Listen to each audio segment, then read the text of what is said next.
సంక్షోభంలోకి వెళ్తున్న పరిస్థితి కనపడతా ఉంది. లక్షల కోట్లు మోసపోతున్న పరిస్థితి ఉంది. కాబట్టి ఆ మూఢత్వం నుంచి కూడా సమాజాన్ని బయటకు తీసుకురావాలనే ఉద్దేశంతో ఇది ఏర్పాటు చేయడం.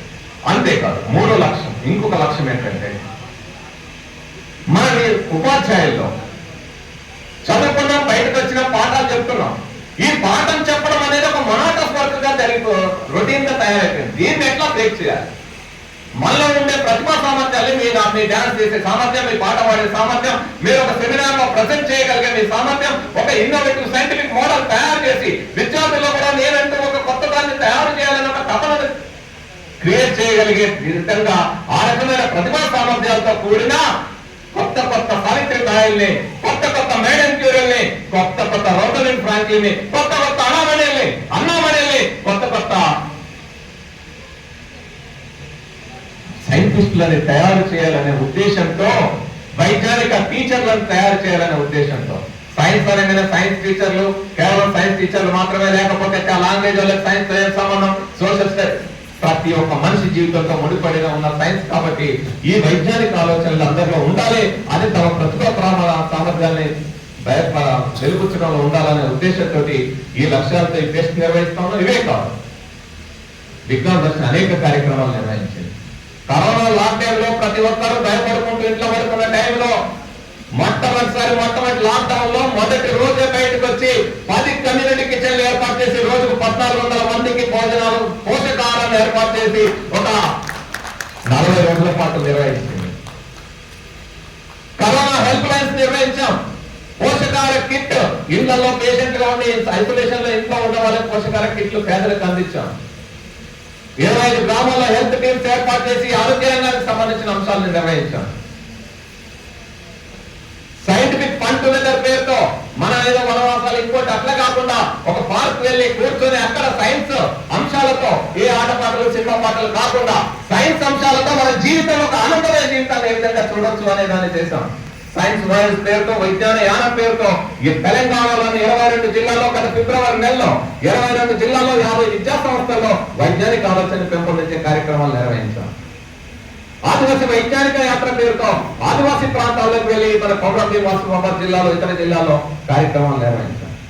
ఇలా చెప్పుకుంటూ పోతే విజ్ఞాన దర్శిని ప్రారంభమై 2020లో ప్రారంభమై అప్పటికే కరోనా టైంలో చేస్తూ కార్యక్రమాలు చేస్తూ మొదలై ఈ 5-6 ఏళ్లలోనే, ఈ 4-5 ఏళ్లలోనే అనేక వైవిధ్యభరితమైన కార్యక్రమాలు చెప్పిన ఆ లిస్ట్ చెప్తే నాకు చాలా టైం వస్తుంది.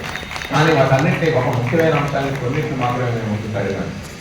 ఇవన్నీ ఈ మధ్యలో చెప్తుంటే మనం ఒక బుక్లెట్ లాగా వేస్తే బాగుంటుందేమో అంటే అది పెద్ద గ్రంథం అయితేనే మనకి 4-5 ఏళ్ళలో చేసిన కార్యక్రమాలు వాటి అనుకోవాలి. కానీ మాకు అన్నింటిలోకి బాగా సంతృప్తి కలిగించే అంశం ఏంటంటే, నిన్న మీరు ఇద్దరు టీచర్లు మాట్లాడిన మాటలు ఎప్పటికీ మర్చిపోలేదు. సార్ నేను ఎంతమంది చెప్పింది సార్, మేము చిన్నప్పటి నుంచి డాన్స్ చేద్దాం అనుకుంటే మా ఇంట్లో అయ్యా అమ్మాయి ఎందుకు నీకేం పని లేదా, అమ్మాయి ఇంట్లో కూర్చోకి ఎందుకు ఎగురుతాం అన్నారు. పెద్ద ఆయన చిన్నప్పుడు బాల్యవాహనం చేశారని చెప్పారు. అలాంటిది గత 4-5 ఏళ్ల నుంచి మేము చూస్తున్నాం. పంతులమ్మలు నాట్య మయూరులై నెమళ్ళ నాగా తమ రెక్కలు కురిపిస్తే ఆడుతున్న నాట్యాలు చూసాం కదా ఇక్కడ. సో నాట్య మయూరులై నెమళ్ళలాగా పురిపి ఆ విధంగా ఆనందోత్సాహాలతో వైజ్ఞానిక దృక్పథాలతో కూడిన సమాజ ఏర్పాటు, వైజ్ఞానిక తెలంగాణ, ఆరోగ్య తెలంగాణ, విద్య, అందరికీ విద్యను సాధించిన తెలంగాణ.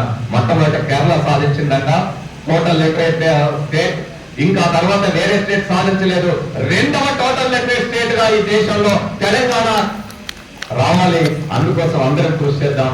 ఈ ప్రభుత్వం కూడా ఆ రకంగా కృషి చేయాలని కోరుతూ నేను మీ అందరి తరఫున ఒక తీర్మానాన్ని ఇక్కడ ప్రవేశపెడుతున్నా.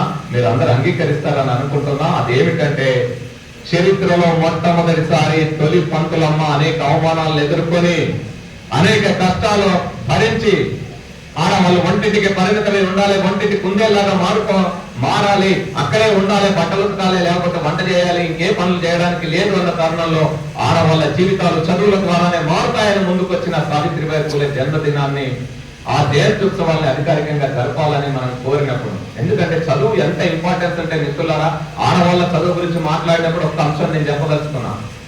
శరీరంలోకి తూటాలు దిగితే కూడా నేను చదువుకుంటా అని 16 ఏళ్ల వయసు ఉండే అమ్మాయి తాలిబన్ మత ఉన్మాదులు దాడి చేసి తూటాలు షెడ్యూల్లోకి తిప్పితే కూడా నేను చదువును వదలను అని వెంటిలేటర్ మీద కూర్చొని స్టేట్మెంట్ ఇచ్చిన యూసఫ్ జై మలాలా చదువు యొక్క ఆవశ్యకతను చెప్తే 180 సంవత్సరాల క్రితమే ఆవశ్యకతను గుర్తిరిగి పడులు పెట్టింది సావిత్రిబాయి పూలే.